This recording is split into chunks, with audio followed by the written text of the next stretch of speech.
অজানা আতঙ্ক। এখানে সবকিছু দেখা যায় না, কিছু অনুভব করতে হয়।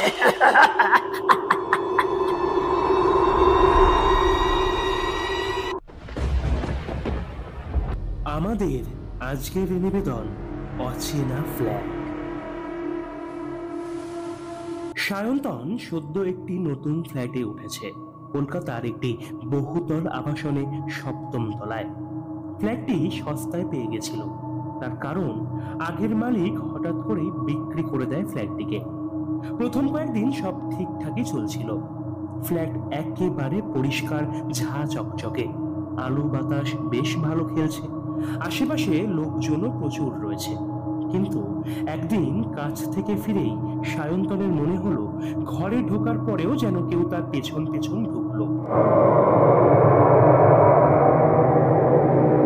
সে ঘুরে দেখে কেউ নেই তো।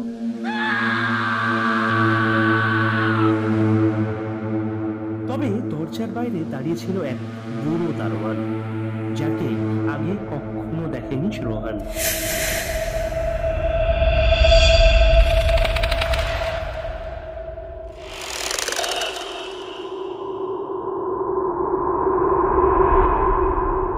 লোকটা নিচু গলায় বলে উঠল, এই ফ্ল্যাটটাতে সাবধানে থাকবেন বাবু, আগেও কেউ একা থাকতে পারতো না।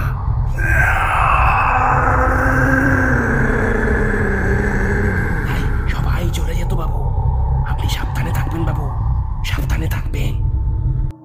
সায়ন্তন মনে করে হয়তো নতুন কোনো দারোয়ান। রাতটা সায়ন্তনের ভীষণ অস্বস্তিতে কাটে।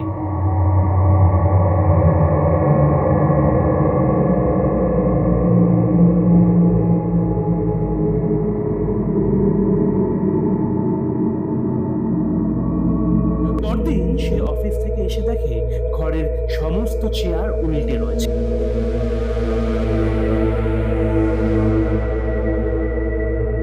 আর ডাইনিং টেবিলের ওপর একটা কাগজ, যেখানে লেখা ছিল, তুই কে? কে?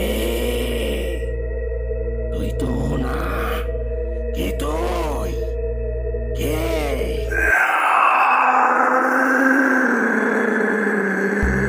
সে ভয় পেয়ে সিসিটিভি ফুটেজ দেখে।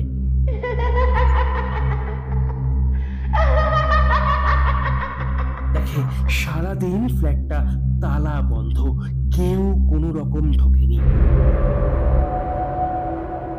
কিন্তু রাত 3:33 একটা ছায়া দেখা যায় সেখানে। ঘরের ভেতর হেঁটে বেড়াচ্ছে, আয়নার সামনে দাঁড়িয়ে মাথা একদিকে কাত করে।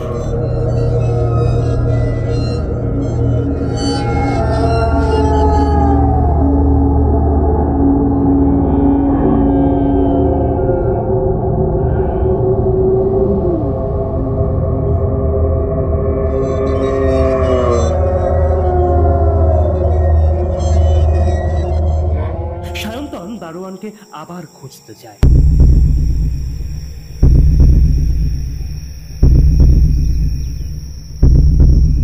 কিন্তু গেটে বলে, এই নামের কেউ তো এখানে কাজই করে না। আপনি কোথায় থাকলেন তাকে? এরপরে রাত বাড়তেই আতঙ্ক বাড়ে সায়ন্তনের।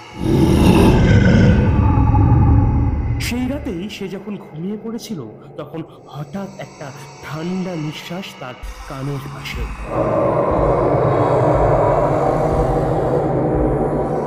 তুই আমার জায়গা দখল করলি কেন? কেন করলি?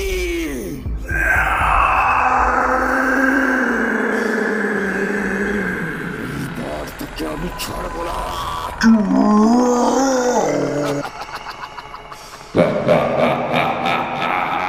সে ঘুম ভেঙে উঠে দেখে ঘরের আয়নাটায় সম্পূর্ণ ফাটল ধরে গেছে, আর আয়নার ফাঁকে দেখা যাচ্ছে একটা অন্য ঘর।